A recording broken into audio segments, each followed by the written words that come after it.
you have an attitude, right? And I call it the way you look at the world. It's a lens. That attitude can be complex, but it usually has a single dominant component. It could be anxious. You're anxious about everything, worried. It could be insecure. People are looking at me strange. Do people like me, etc.? I think I have all of those so far. Continue. Okay. No, I hope not. Or your attitude can be very adventurous. Everything seems exciting to me. I want to explore there. I want to go there. You're very open to things, right? Okay. So when you have that attitude, it goes out in the world. People sense it in a nonverbal way, in that animal way. They feel it off of you, right? And then it makes them respond in a certain way.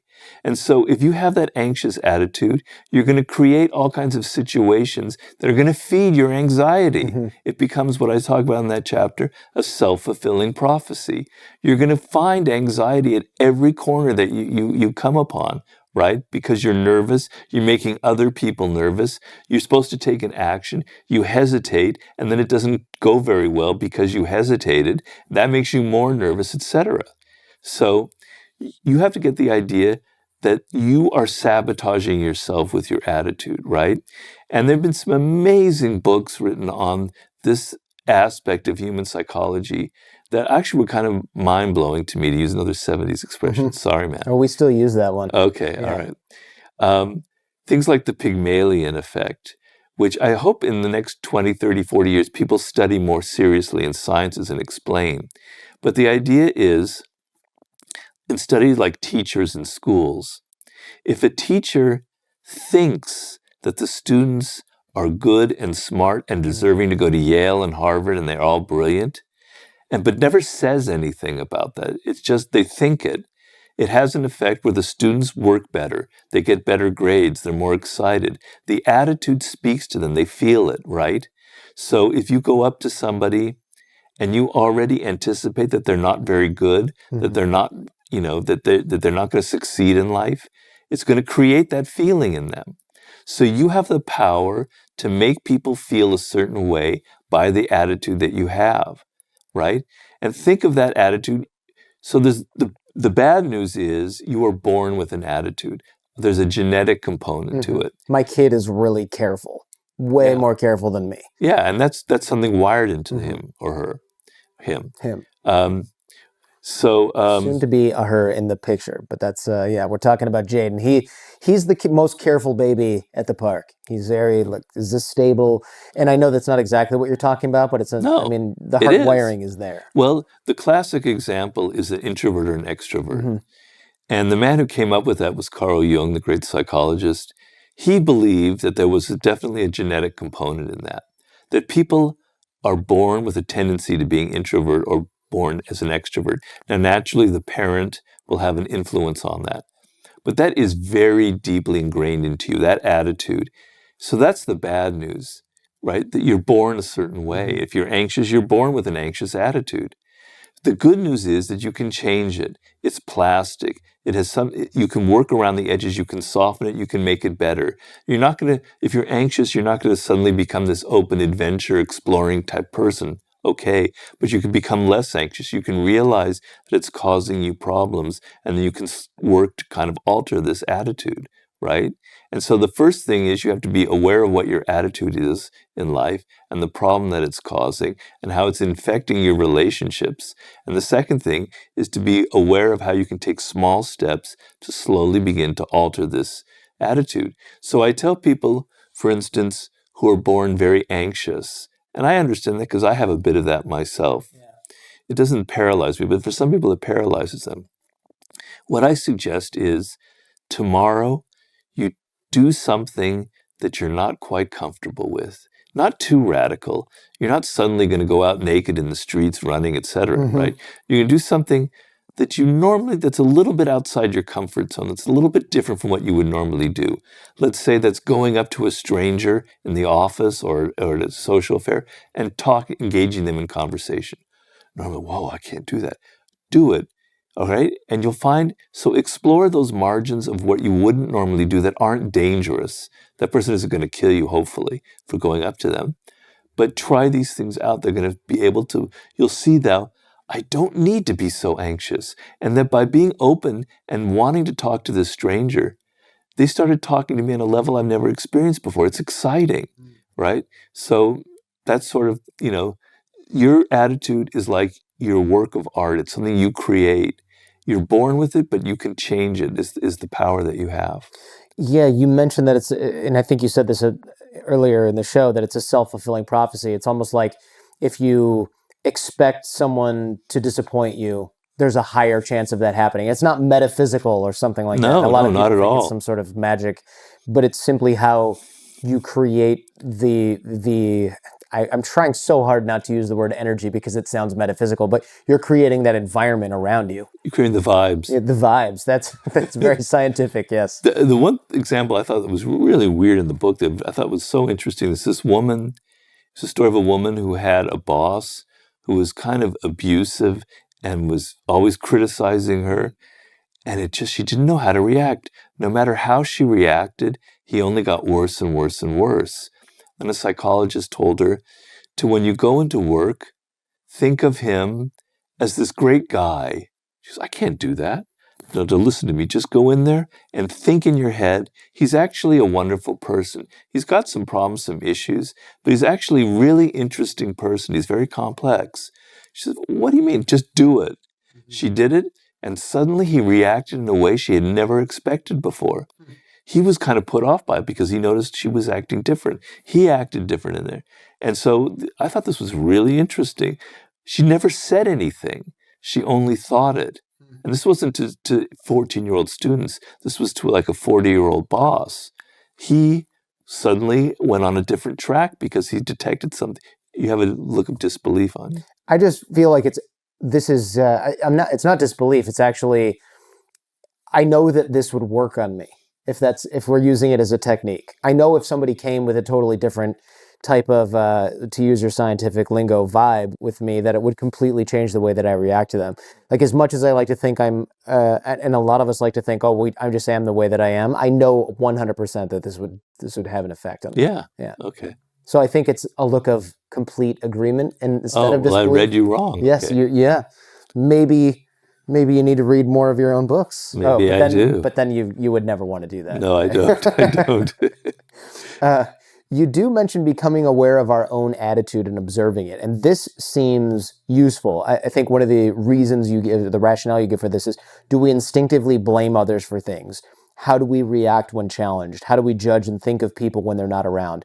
This seems like a great way to reprogram a lot of negative behavior. If I'm the person that says, man, Ryan came over to film and he was late. That guy, his whole life is a mess, right? And we all know people that do that kind of thing. We don't want to be around them.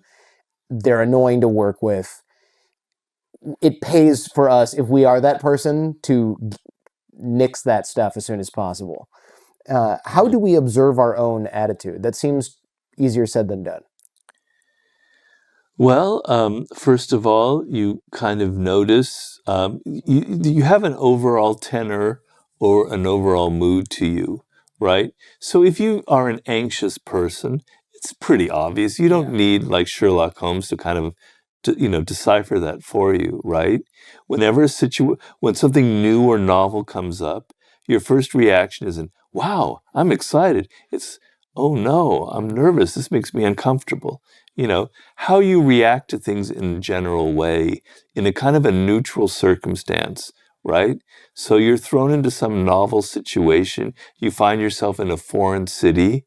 Is your first instinct to take all your clothes out and go exploring and finding everything there and getting away from Americans and seeing what the culture is?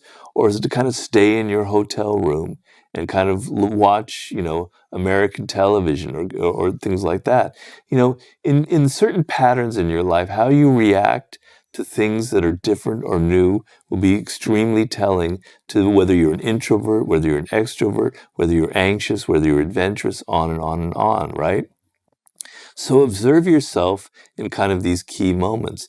I don't think it's rocket science. I think it's pretty clear. I know, for instance, that I am an introvert, that my tendency is I'm more on the shy side, although I've learned to kind of overcome that, right? And I see that in my social interactions. So you in your room, in where you're kind of quarantining, you could think that you're Napoleon Bonaparte, that you're wonderful, that you're amazing, that you're so bold. But then the moment you go out in the world, it's extremely different. You realize your weaknesses, your limitations. So being out interacting with people is going to reveal 100% your attitude towards life because you can't control it. In your room, you can be Walter Mitty. You could be imagining yourself as anything out there, right?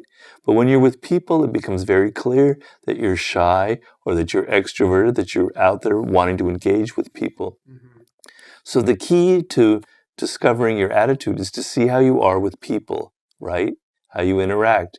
So, somebody new approaches you, like that scenario I said earlier, is your first reaction, oh no, get away from me, or an interesting person, because somebody new to meet, right? Those are very clear signs of what your attitude is.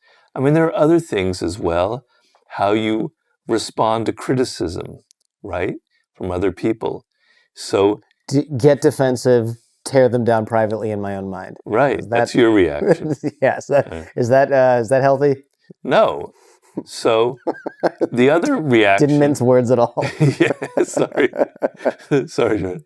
The other reaction is, they're right, I'm a worthless worm. God, how awful I am. Okay, that's another kind of reaction. Or the third reaction is, there's something interesting there. I could learn from that. Maybe there's something in truth to it, Maybe I have to take it seriously. You have to look at the person making the criticism and see and judge whether they have a valid point there, whether they have no political axe to grind. I can remember when I was about 24 years old, I was in New York working as a journalist. I thought I was a hotshot journalist. Sure. Sure. New York journalist, 24. It all adds up. Okay. I wrote this article it was kind of for a travel magazine that I was working for. I wrote this travel article about Italy, about the Amalfi Coast. I thought it was the greatest thing since Gore Vidal. I was, wow. And then the editor invited me for lunch. Okay. He's going to tell me. I'm getting promoted. Yeah, right. And then after his third martini or whatever he was drinking, he goes, Robert, you are not a writer. You are not writer material. That article was all over the place. You have no discipline.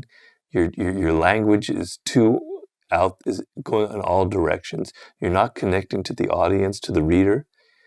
If I were you, and I don't mean this harshly, I would go to law school or business school and I would get out of writing. Oh my God. I'm cringing for you. And this is decades later.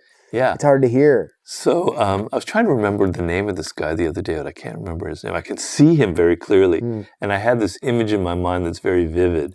I mean, look, if he has 3 martinis at lunch, he's dead already, so it doesn't matter. So the image that played in my mind was like a house that on the outside kind of looks good, but if you looked at the attic and the interior of it, you'd see that the wood is all rotten and termites have kind of eaten it away and things are about to fall. That was the image that came into my mind of what was going on the inside of this man. Oof.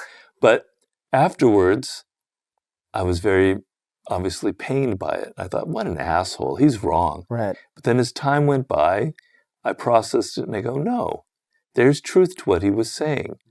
I don't really like journalism. And because I don't really like it and I don't really fit, my language is a little bit odd for the genre. It was a little too literary, what I had written, right? Maybe I was meant to be a novelist or a screenwriter or to write something else. So there was validity in what he said. And I got out of journalism and I decided I'm going to go to Europe and I'm going to wander around and I'm going to write a novel kind of thing. And then that ended up failing. Well, yeah, you ended up working construction in the home of the nearly dying in a hospital, yeah. Yeah. I mean, look, if the guy needed, and I made a dark joke earlier, but it sounds like he needed 3 martinis to break bad news to you. He actually was probably a really nice person for doing that. He didn't want to do that. He did it for your sake. Probably, yeah. But I didn't take his advice to heart because... Now you're a writer, so I guess he failed. Because I knew that I had something there. It's just I was in the wrong, genre. Yeah. Writing insufferable articles about the Amalfi Coast. Yeah. God, yeah. Let's talk demagogues. I mean, I told people the show's going to be all over the place. Demagogues. This is unfortunately, according to my Feedback Friday inbox, is half the nation is working for a demagogue. There's demagogues in every level of politics, from the police all the way up to the White House, depending on who you ask, right? So I think this might be useful, whether we have one in the office or whether we're electing them to office. When in the presence of a demagogue, focus on the rational even more to avoid their emotional pull, is what you say in the beginning of this particular section. This is very profound, but it also sort of implies, well, it does imply that demagogues use emotional pull to, would you say, influence us or control us? Well, yeah, I think that's fairly obvious there. Mm-hmm. I mean, You don't have to call that thing out. That makes me sound less intelligent. Okay, Captain Obvious. Yeah. I'm just kidding. I'm just kidding. Yeah, but it's true. It's true. All I did was rephrase something, and I'm supposed people go, "Wow, Jordan he understands the things that he looks at." Wow, Jordan, that was really, you really understand me. That's really interesting. I really do read carefully. So yes, the obvious that demagogues thrive on the emotional pull that they have over us. Well, I mean, the obvious element is they're not appealing to us through reason, Right? right? So in the Laws of Human Nature, I have a chapter on irrationality. It's chapter 1, and I talk that we humans have certain irrational biases built into our brains. Mm-hmm. And one of them obviously is the confirmation bias that everyone knows about. But I talk about the conviction bias, which is if somebody talks with so much conviction, so much anger, so much emotion, so much righteousness, we tend to think that there's something real about it. They wouldn't be faking these emotions. Therefore, there must be something true to what they say. And this is what makes people on television multimillionaires. The angrier they appear, the more truthful they must be, and the more audience people will reach, because we have a propensity to want to have our emotions stirred, to want somebody who appeals to them, and we want to believe someone who kind of spews the anger that we're not necessarily comfortable with expressing, right? That's a good point. Yeah, we see this on the extreme left and extreme right on television, because then those shows where they're yelling at each other and that's all they're doing, or someone says, "Can you believe these idiots are doing this and this and this?" And it's just a bunch of people at home going, "Yeah, I hate that. They're the worst." Yeah. I mean, the person I think who really does that is like Tucker Carlson. Yeah. I'm not going to, go political here on you, because there are people on the left who do it as well. There are, for sure. Yeah, to be fair. Chris Cuomo can be a little bit like that. But Tucker Carlson, it's like his snark, his disdain, his anger, his vitriol is what people love. That's what makes them tune in. Yeah. And they assume that he must be telling the truth because there's so much conviction behind it. So as opposed to a professor who gets up there in a very calm demeanor and sort of explains what's really going on in the world, we're going, what an egghead, he's got some axe to grind because he went to Harvard or something. Yeah, right? He's an elitist. He's an elitist, exactly, thank you. Okay, so we are wired to have our emotions appeal to us. It's part of our nature because we're at heart emotional animals, right? We emotions, to give you a very brief physiological lesson, when you feel an emotion like anger or frustration or excitement, chemicals are released into your bloodstream that are very powerful. Whereas the cortex, the frontal cortex where your thinking goes on, those are like little electrical impulses that are not nearly as strong as those hormones that are charging through you, making your adrenaline pump, right? Yeah, I rarely get fired up about like logical math problems or something like that. It would never get me sort of charged up. Having to do my math homework instead of watching a movie or a show that I wanted to. Right. That triggers that cortisol or whatever it is, adrenaline reaction. So by nature, we're wired to pay attention to our emotions, whereas our thoughts, we kind of listen to them, but when we feel something, it engages so much of our body physically that we have to pay attention to it. So we are emotional creatures by nature. We are not these rational thinking animals that we like to believe that we are.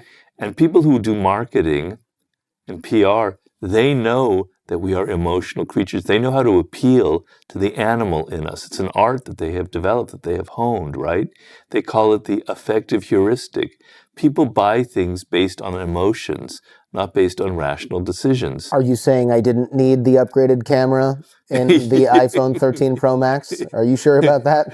Well, there was probably some ad that you saw or something, yeah, it probably wasn't a rational decision is what No, I'm it trying wasn't to a rational say. decision. No, Okay.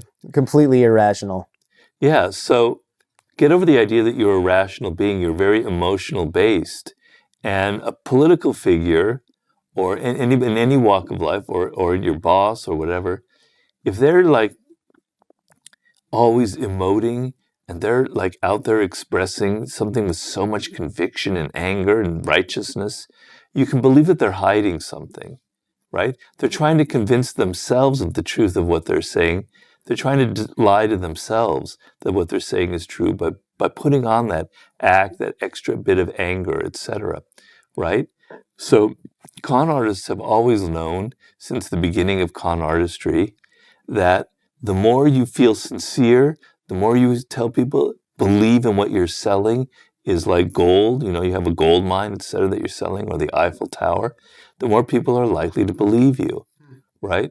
So I just want people to be more skeptical in this world. When someone is spewing all kinds of emotions, and I've noticed in our age now, the social media age, that you see a lot of righteousness. That people I am so right about the cause I believe in. Yeah, It gives outrage. Yeah. outrage. It gives me, license to say whatever I want, to be as angry and violent as I want to, because I'm on the side of truth. Mm-hmm. You see it a lot nowadays. I want you to be super skeptical of people like that. They're probably hiding something. They're feeling very insecure about the subject. They may very well be lying about it. Mm-hmm. You want to have some distance and be able to analyze what they're saying with some degree of rationality and some degree of detachment. Yeah, you say the emotional self thrives on ignorance. So if we are, what these people require is for us to not stop and think about, not have any sort of skeptical bone in our body, but to go, yeah, and then blindly follow with whatever they're asserting. Exactly. You say once we become aware of this, it loses its pull. So awareness being like group bias, insecurity, ego is the greatest danger here, I think, is something that either you or I noted. And not the ego of the person telling you what to do, but the ego that might say, maybe I just got worked up and I'm wrong about this. Well, that's the confirmation bias. And it's something sociologists have said determines like 95% of human behavior. Really, that much? Well, I just pulled that number okay, you just out made of that my up. you-know-what. But, yeah, got it. I was like, that's a large majority. But it's higher than you think, let's just say that. So what happens is, if you believed something once, if you voted for this particular person once, right? Mm-hmm. And then evidence comes in that they're not who they said they were, that they're a hypocrite, that they're deceptive, etc. Your propensity is not to believe what other people are telling you, but to double down on your original attitude and say, the person telling me this has an axe to grind. There's they're being political. It's their fault. Right. I was right in my choice. The reason for confirmation bias is you never want to believe that you were stupid. You never want to believe that you were conned, that somebody pulled the wool over your eyes, that you are not rational, that you did not come to your decision based on proper analysis. So you're wired, you have the bias already to believe what you already believe in, to believe in what you want to believe in. So you're going to look for the evidence that confirms what you've already believed. And trust me, it does motivate a huge percentage of people's behavior. It makes you why you don't want to change what you're already doing. Because to change what you're doing means to change your way of thinking and to admit that you were wrong, that you did something kind of stupid, or that you were going in the wrong direction. It's very, very hard for humans to do that. I think you're right. I mean, we see this happening all the time, and when it comes to the news or politics or anything like that, nobody wants to turn around and go, yeah, I did that and that was wrong and there were profound consequences, especially if there were profound consequences for themselves or others. How do we balance the need to be rational, cautious, skeptical with the benefits of being curious and open-minded to new ideas? Well, so you can be too rational, you can be too cautious, you can be too logical in your attitude towards life.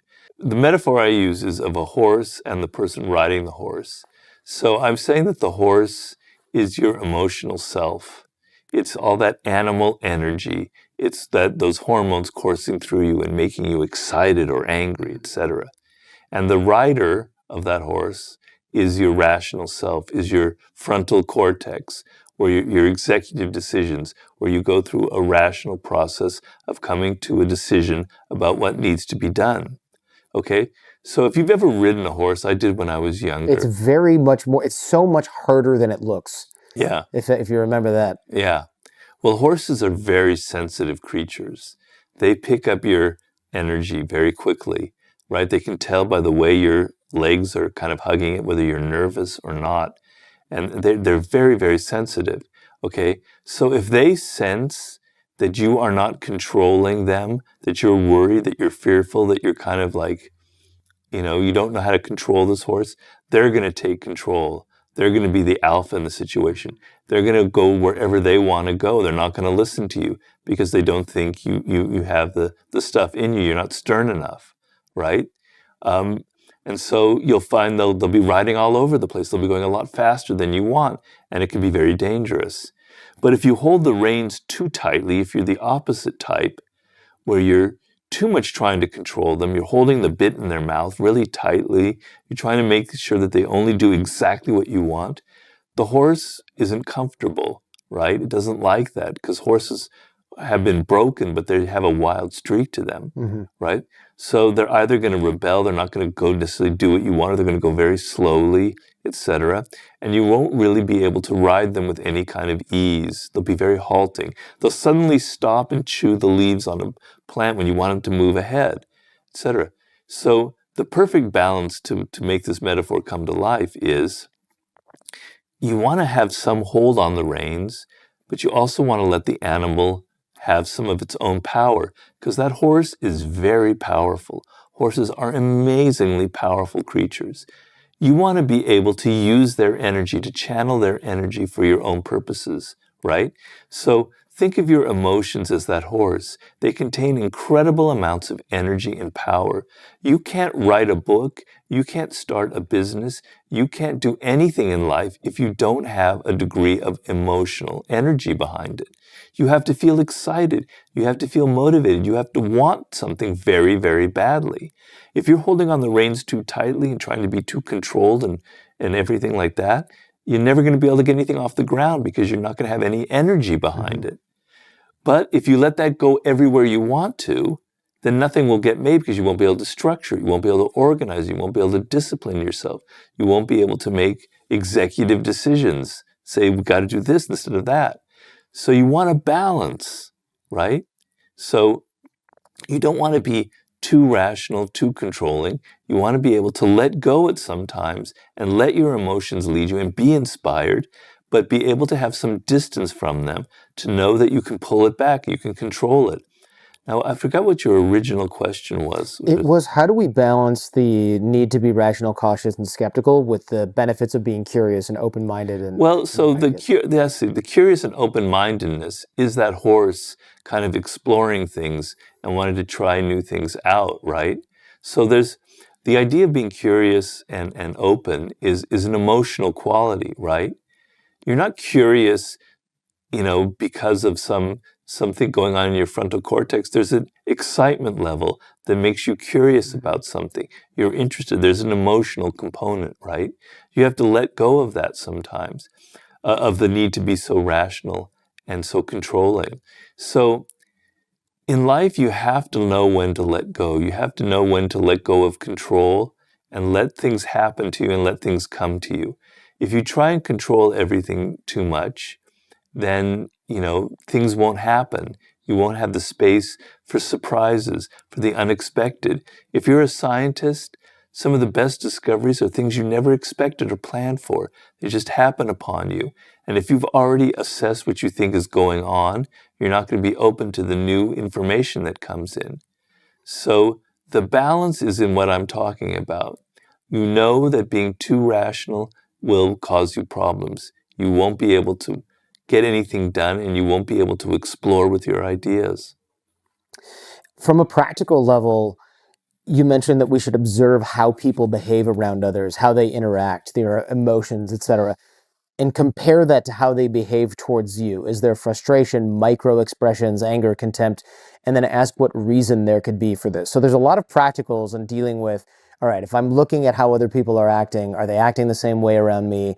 Uh, is it, are we looking for hidden? I'm trying not to be sort of hyperbolic here. Are we looking for hidden enemies here? Are we looking for um, people to show their true colors because we know they'll have a facade up when they're talking to us, but maybe not with others? Well, that could possibly, but that's not really the point of this here.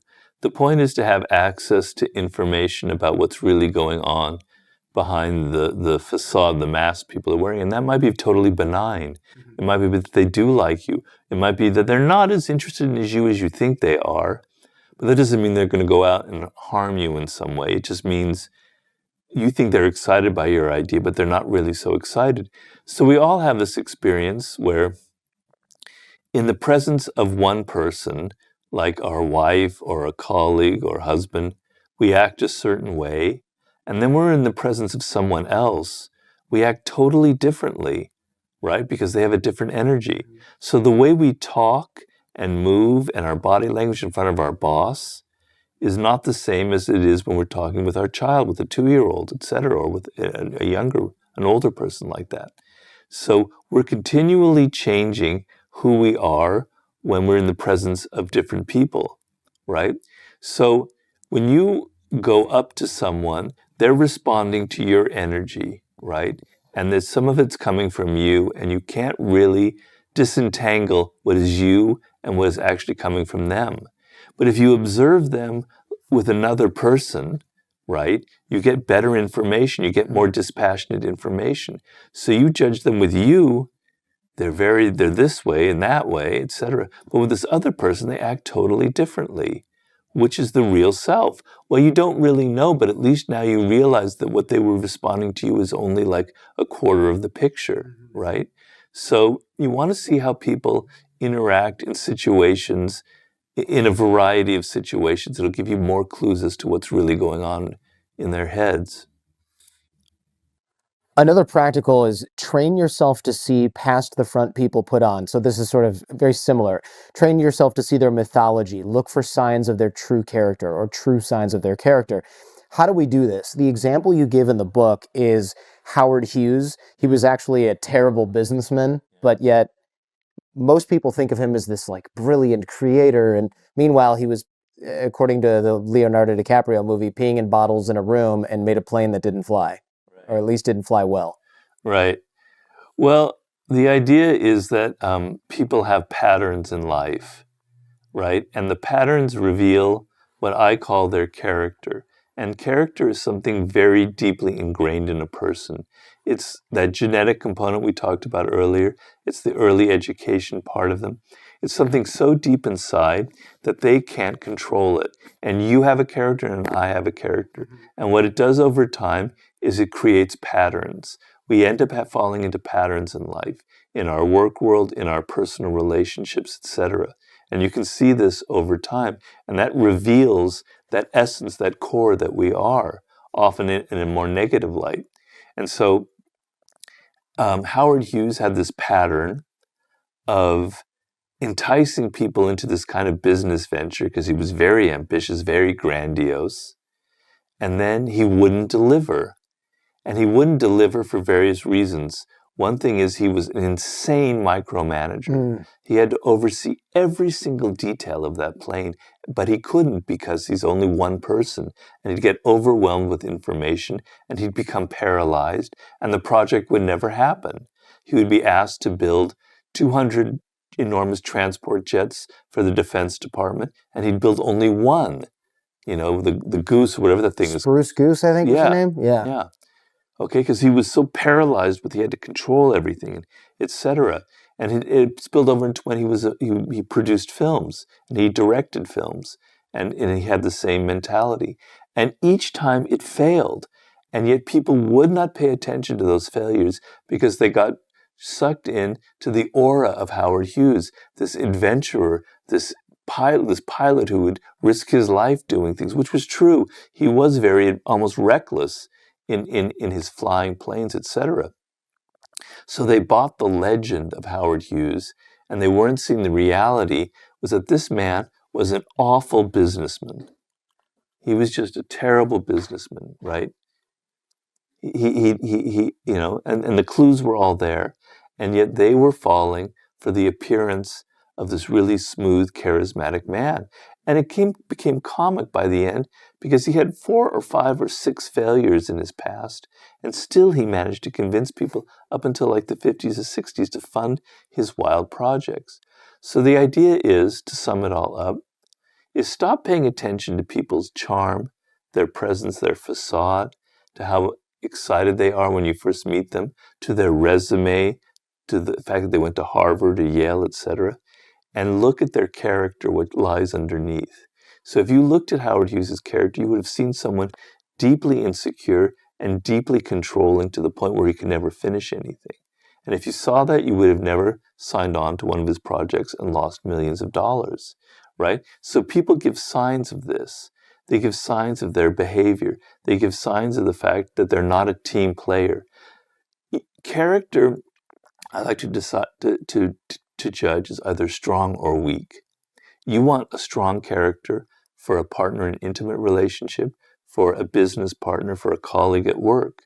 A strong character can take criticism. That's the number one thing.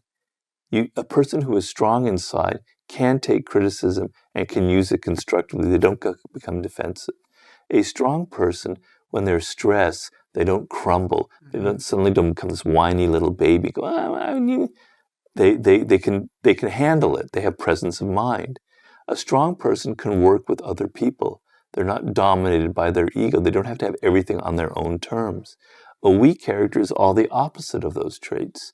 So you hire somebody based on their charm, and then you discover when they're stressed that they crumble into pieces, right? You discover that when you criticize them, they get all whiny and defensive and they can't learn. You discover that they can't work together as a team. They only want to advance their own agenda. You learn that too late because they're already working for you. So judge them before you get involved with people. And I should talk in my books about how there are always signs of what the underlying character is. And if people want more practicals about this, obviously in the books, which we'll link all of them in the show notes, we did an episode probably going on 2, maybe even 3 years ago now, hard to say, which I'll also link in the show notes. And that one is full of envy and jealousy and human nature and control and defenses against it. All that sexy stuff. All the dark side stuff, exactly. I will wrap on one final thing here, and this is now that we have cryptocurrency going crazy and the stock market is super high. Many times, this is your idea here, many times we run on a reactive program. We get caught up in the moment. Perfect example, the crypto run the economy. Even wise people fall prey to this. Oh, Bitcoin's at an all-time high. Look at how high the Dow is going. We need to funnel more money into these things. We have to zoom out and take a longer view of time. But how do we do this? How do we zoom out even when we don't feel like it, which is really what's going on here, right? I feel like buying more of that stock that's going up. I feel like I need to get on the Bitcoin rocket ship, right? We have our FOMO, our fear of missing out, is in full swing. How do I short circuit that? Because it's easy for me to say when Bitcoin is 0 and the Dow's losing money that I need to not invest. It's really hard when I feel like I'm the only one who's missing out. Well, I wrote a whole chapter in there about that. It's called our short-sighted nature. And I describe the phenomenon of bubbles, economic bubbles. And the original bubble was aptly named the South Sea Bubble, and I narrate the story in The Laws of Human Nature. This took place in the 1710s in England. And the idea behind it is that when other people are buying things, or doing things, we're a viral creature. We're social animals. We're very much wrapped into what other people are doing, and we get caught up in the kind of herd mentality. If other people are buying something excited, there must be a reason. I don't want to miss out on it, right? And so this is what's behind a lot of Ponzi schemes, etc. The more people that get involved, the more it seems like it's real and substantial. And so the South Sea Bubble was this kind of comic event where it was like the original Ponzi scheme, and Sir Isaac Newton was investing his life savings in the South Sea Ugh. Bubble, and he ended up losing like all of his savings in there. The King of England was putting his name behind it. The brother of the king, I can't remember which one it was. Yeah, it's hard to say. Vaguely remember this from your work. Yeah. So everyone got caught up in the smartest people around and the stupidest people. So when you find yourself in a dynamic like that, this is part of human nature. There was the tulipomania. I was going to say it's like the tulip mania, where Yeah. people are buying tulips for the price of gold or something like that. 17th century. You had the railroad mania in the 19th century. You had the tech bubble in the 1990s. You had the real estate bubble in 2000 or in the early 2000s. Who knows what the bubble is now? Maybe it's cryptocurrency. I don't know. But when you find yourself and what motivates you is that other people are doing something, I have to get involved. Mm-hmm. Little red flags should go up in your brain and go, uh-oh, I'm probably this weak part of human nature is getting involved here. I'm getting sucked into this dynamic where the social aspect of my nature is telling me that other people are doing something. It must be great. It must be interesting. I have to get involved. No. The moment you feel that's happening, step back. This is one situation where in the rider and the horse, you want to be holding the reins a bit tighter because, your money, a lot of money could be at stake. So it's a delicate thing. I mean, who knows in the beginning whether cryptocurrency is real or not? Maybe it is like the new thing. But when you hear people say that this time it's different, there's something new about cryptocurrency, your bullshit meter must rise right up, because that's language that every swindler has ever used. This is different. This is not like anything in the past. The rules of finance are being rewritten. You don't have to worry about it because this is totally new and different. That is 100% bullshit, right? The rules of finance have not been rewritten. Bubbles exist, and they've been existing for hundreds of years because of human nature, because of psychology. And that's what's sucking you into it.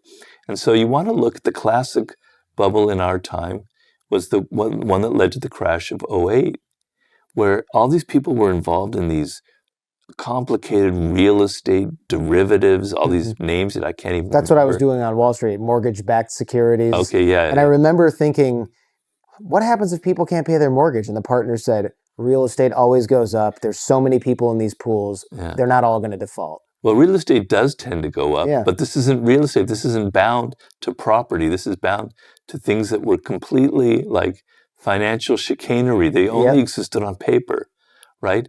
And the smartest minds in the world got caught up in that bubble. You can't believe the names of people who went to Harvard, Yale Business School, CEOs. They all got caught up in the idea that this time it's different.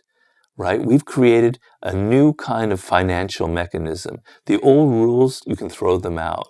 The moment you hear that, you know something is wrong, right?